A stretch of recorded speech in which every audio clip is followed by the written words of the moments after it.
The independence of Texas was won in a lightning-fast 18 minutes at the Battle of San Jacinto. But the celebration was short-lived. The new Republic of Texas, a form of government where citizens elect representatives to govern for them, was born into immense chaos. It faced a mountain of debt, a constant military threat from Mexico, and an undisciplined army. The very first election in 1836, while overwhelmingly choosing Sam Houston as president, also voted 3,277 to 91 in favor of seeking annexation to the United States. This established the central conflict of the Republic's 10-year history, a conflict embodied by its first two presidents, Sam Houston, the Pragmatist, and Mirabeau B. Lamar, the Imperial Dreamer.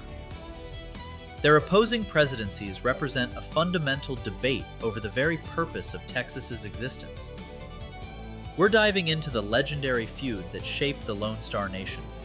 If you're fascinated by the clash of titans and the birth of nations, hit that like button and subscribe for more deep dives into Texas history. Sam Houston, the hero of San Jacinto, governed with a pragmatist focus on one goal: survival. His policies were designed to keep the fragile republic afloat long enough to achieve its ultimate objective: annexation to the United States. Facing a massive starting debt that began at $1.25 million, his fiscal policy was one of severe austerity.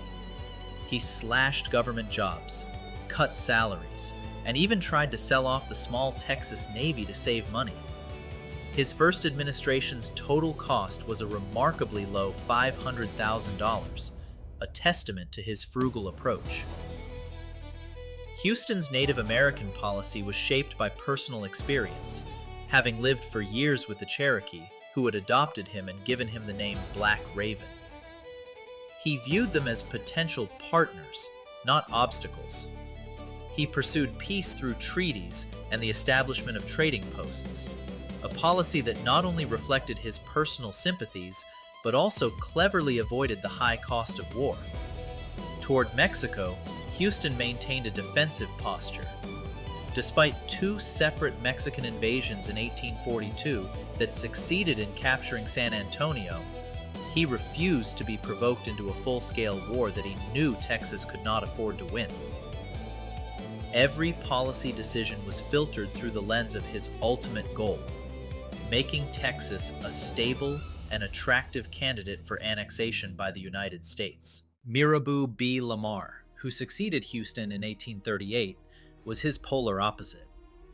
Where Houston was a pragmatist, Lamar was a romantic poet and dreamer with grandiose visions.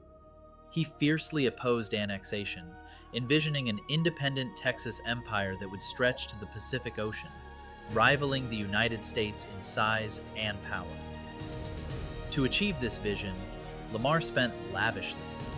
His administration's expenditures soared to $5 million, driving the public debt from $1.4 million to nearly $7 million by the time he left office. To pay for this, he authorized printing vast amounts of paper money known as redbacks, which, without the backing of gold or silver, quickly became worthless. Lamar's Native American policy was as aggressive as his spending. Reflecting a harsh frontier attitude, he declared a policy of exterminating war, believing that Native Americans had no right to Texas land and must be driven out by force. This led directly to the Cherokee War and violent conflicts with the Comanche. Lamar's most enduring positive legacy was in education. Believing that a cultivated mind is the guardian genius of democracy, he persuaded Congress to set aside huge tracts of public land for public schools and 2 universities. This visionary act earned him the title Father of Texas Education. In line with his imperial ambitions, he moved the capital from Houston to a small frontier settlement named Waterloo, renaming it Austin in honor of Stephen F. Austin. He intended for it to be the central hub of his westward expanding empire. The deep-seated rivalry between Houston and Lamar, and the raw, untamed nature of the Republic, produced moments of both high drama and low comedy. The Archive War is a humorous episode that perfectly captures the political animosity of the era. Sam Houston despised Austin, the capital his rival Lamar had established, viewing it as a remote and dangerous outpost vulnerable to Mexican and Comanche attacks. Using a Mexican invasion of San Antonio as a pretext, Houston ordered the government's official records, the archives, removed to the city of Houston. When Houston's men began loading the archives into wagons, a local innkeeper named Angelina Eberly fired a cannon to alert the town.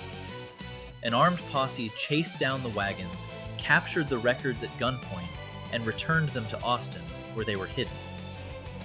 Houston was forced to run the government from Washington on the Brazos, while the official papers remained defiantly in Austin. If the Archive War was a comedy, the Santa Fe expedition was a tragedy born of imperial overreach. Convinced he could persuade New Mexico to join his Texas empire and seize control of the lucrative Santa Fe trail trade, Lamar dispatched an expedition of over 320 soldiers and merchants. The expedition was a disaster from the start.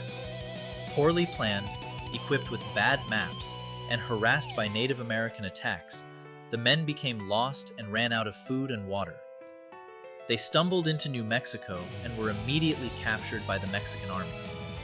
They were quickly captured and forced to march 2,000 miles to the brutal Perote prison in Mexico City. Many died along the way. The failed expedition was a national humiliation that shattered Lamar's imperial dreams. It served as definitive proof that the Republic of Texas lacked the resources to enforce its vast western land claims and reinforced the idea that security could only be found through annexation. The opposing philosophies of Sam Houston and Mirabeau B. Lamar defined the crucial 10-year life of the Republic.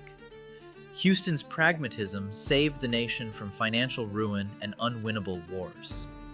Lamar's imperial dreams, despite his failures in debt and war, gave Texas a foundational commitment to public education and bold geographical claims.